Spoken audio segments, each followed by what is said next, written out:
para nabi yang dulu pernah diutus oleh Allah Subhanahu wa Ta'ala. Hakikatnya memiliki mata pencariannya masing-masing. Layaknya manusia normal, mereka pun bekerja keras. Ini membuktikan jika para nabi berdakwah tidak dalam rangka berupaya untuk mendapatkan upah dan harta dari kaumnya. Seperti halnya Nabi Nuh alaihi salam. Nabi Nuh alaihi salam adalah seorang arsitek dan tukang kayu yang handal.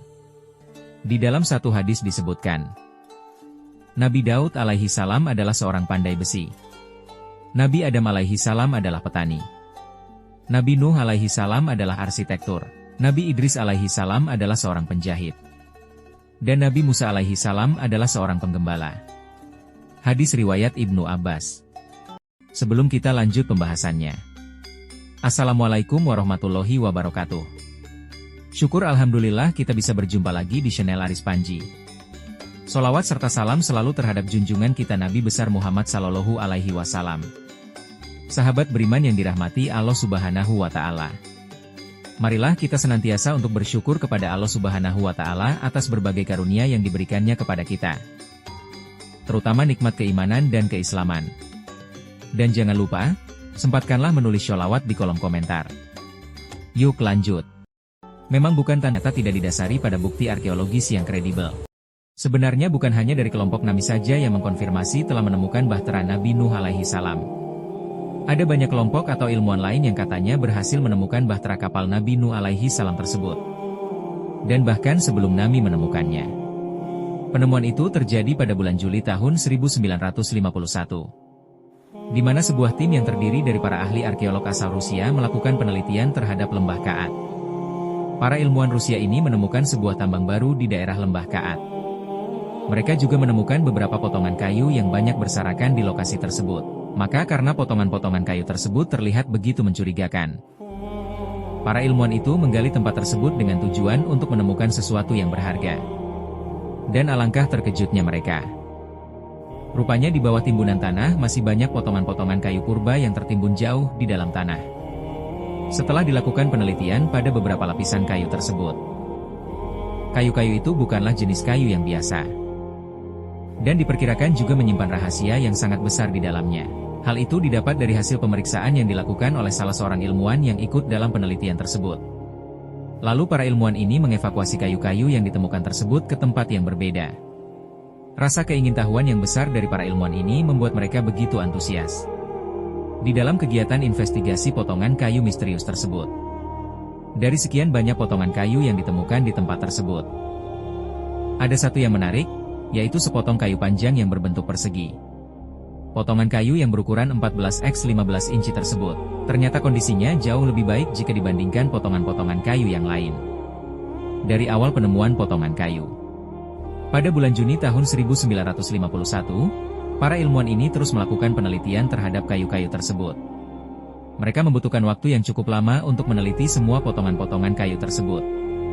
Lalu pada akhir tahun 1952, mereka mengambil kesimpulan bahwa potongan kayu tersebut merupakan potongan dari bahtera Nabi Nuh alaihi salam yang terdampar. Dan di beberapa potongan kayu itu ada beberapa ukiran dari huruf kuno yang terlihat seperti membentuk kata atau kalimat. Maka setelah terbukti bahwa potongan kayu yang mereka temukan ini merupakan bagian dari kapal Nabi Nuh alaihi salam. Nah teman-temanku yang dirahmati Allah Subhanahu wa Ta'ala, dan timbullah sebuah pertanyaan.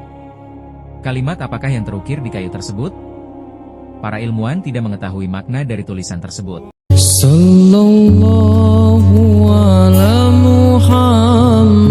Maka pemerintah Rusia membentuk tim pakar epigraf untuk mengetahui arti dari tulisan tersebut. Maka dibentuklah tim epigraf yang berjumlah 7 orang. Pada tanggal 27 Februari 1953. Setelah menghabiskan waktu selama kurang lebih 8 bulan. Akhirnya tim ini menyimpulkan ada sebuah gambar yang berbentuk telapak tangan di mana juga terukir beberapa kata dari bahasa Samani. Lalu kata-kata dari bahasa Samani ini diterjemahkan oleh Mr. N.F. Max, seorang pakar bahasa kuno dari Manchester. Yang jika diartikan menjadi seperti ini.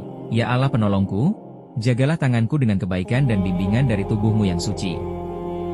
Yaitu Muhammad, Ali, Fatimah, Sabar dan Sabir. Karena mereka adalah yang teragung dan termulia. Dunia ini diciptakan untuk mereka. Maka tolonglah aku demi nama mereka. Sabar dan Sabir adalah nama lain dari Hasan dan Hussein, yaitu kedua cucu Rasulullah Shallallahu Alaihi Wasallam. Semuanya sangatlah terkejut setelah mengetahui arti tulisan tersebut. Terutama yang membuat mereka bingung adalah, mengapa pelat kayu itu yang sudah berusia ribuan tahun tetap dalam keadaan utuh bahkan tidak rusak sedikitpun. Pelat kayu tersebut saat ini masih tersimpan dengan rapi di Pusat Penelitian Fosil Moskow di Rusia. Dan sekarang yang menjadi pertanyaannya adalah, bagaimana bisa Nabi Nuh alaihi salam mengetahui? Di akhir zaman nanti ada seorang nabi terakhir yang bernama Muhammad? Di dalam beberapa literatur disebutkan, memang para nabi sebelum Rasulullah Shallallahu Alaihi Wasallam mengatakan kepada kaumnya tentang akan datangnya nabi penutup yang bernama Muhammad. Bahkan sejak manusia pertama yaitu Nabi Adam alaihi salam.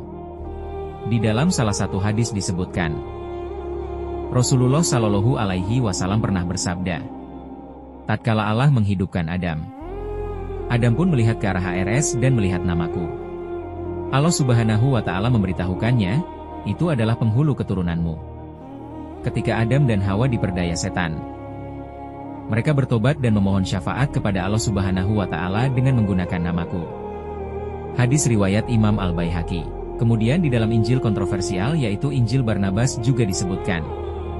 Di dalam bab 44 Barnabas, pada bab ini, Yesus atau Nabi Isa alaihi salam menyebut nama Nabi Muhammad. Oh Muhammad, Tuhan bersamamu. Kemudian di bab 41 Barnabas, atas perintah Allah Subhanahu wa Ta'ala, Mikhail mengusir Adam dan Hawa dari surga. Kemudian Nabi Adam alaihi salam keluar dan berbalik melihat tulisan pada pintu surga. Tiada Tuhan selain Allah dan Muhammad adalah Rasulullah. Tak hanya itu.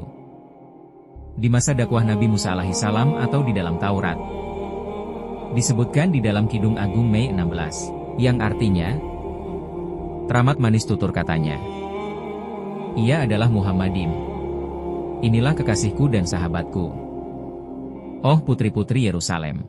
Tak hanya itu, di masa dakwah Nabi Musa alaihi salam atau di dalam Taurat, disebutkan di dalam Kidung Agung Mei 16 yang artinya, teramat manis tutur katanya, ia adalah Muhammadim. Inilah kekasihku dan sahabatku. Oh putri-putri Yerusalem. Orang Yahudi bahkan sebenarnya sudah mengakui, bahwa yang dimaksud di dalam ayat tersebut adalah Nabi Muhammad Shallallahu Alaihi Wasallam. Jika sudah jelas tertulis di kitab mereka, dan telah ada bukti. Nabi yang telah hidup pada 1400 tahun yang lalu mengapa mereka umat Yahudi tidak mau berbayat? Jawabannya ada di Al-Baqarah ayat 146, orang-orang Yahudi dan Nasrani yang telah kami beri Alkitab, Taurat, dan Injil, mengenal Muhammad seperti mereka mengenal anak-anaknya sendiri. Dan sesungguhnya, sebahagian di antara mereka menyembunyikan kebenaran, padahal mereka mengetahui. Maka alasannya adalah dengki. Dan karena alasan dengki juga, iblis diusir oleh Allah Subhanahu wa Ta'ala dari surga. Wallahu alam bisawab. Semoga kisah ini bermanfaat. Lebih dan kurangnya mohon dimaafkan. Yang benar, datangnya dari Allah Subhanahu wa Ta'ala. Hilaf atau keliru itu, datangnya dari saya pribadi sebagai manusia biasa. Sampai ketemu di kisah-kisah seru yang penuh makna selanjutnya. Saya akhiri. Wassalamualaikum warahmatullahi wabarakatuh.